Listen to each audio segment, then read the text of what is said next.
Hello everyone, welcome back to my channel. আজকে চলে এসেছি সানডে স্পেশাল ইজি চিকেনের একটা রেসিপি নিয়ে। তো তেলের মধ্যে গোটা গরম মশলা, শুকনো লঙ্কা, তেজপাতা, স্টার অ্যানিস আর বড় এলাচ দিয়ে ফোড়ন দিয়ে পেঁয়াজটাকে ভালো করে ভেজে নেবো। আর এখানে আলুটাকে ভেজে রেখেছি, চিকেনটাকে পরিষ্কার করে রেখেছি, আর আদা, রসুন, টমেটোটাকে একসাথে বেটে রেখেছি। আর একটা মশলা বানিয়ে নিয়েছি। এর মধ্যে হলুদ গুঁড়ো, লঙ্কা গুঁড়ো, জিরে গুঁড়ো, ধনে গুঁড়ো, কাশ্মীরি রেড চিলি পাউডার দিয়ে জল দিয়ে ভালো করে মেখে রেখেছি। এবার পেঁয়াজটা ভালো করে ভেজে আসার পরে এর মধ্যে আদা, রসুন, টমেটো পেস্টটা দিয়ে দিয়েছি, ভালো করে কষিয়ে নিয়েছি।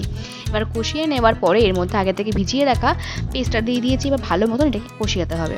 তো কষিয়ে আসার পরে ওপর দিয়ে দেখতে পাচ্ছ লাল তেল উঠে পড়েছে। এবার এর মধ্যে চিকেনটাকে দিয়ে দেবো, ভালো করে বা কষিয়ে নেবো। এই রান্নাটা করতে আর কিছুই নেই, একটু সময়, ধৈর্য আর বেশি পরিমাণে মশলার প্রয়োজন। তো কষিয়ে আসার পরে এর মধ্যে আলুগুলো দিয়ে নুন দিয়ে দেবো, চিনি দিয়ে দেবো আর কিছুক্ষণ সেদ্ধ হতে দেবো ঢাকা চাপা দিয়ে। তো সেদ্ধ হয়ে আসার পরে এর মধ্যে দিয়ে দেবো গরম জল, ঠান্ডা জল একবারই দেবে না। তো গরম জল দিয়ে ফুটিয়ে নেওয়ার পরে ওপর দিয়ে গরম মশলা গুঁড়ো দিয়ে গরম গরম সার্ভ করবো চিকেন কারি।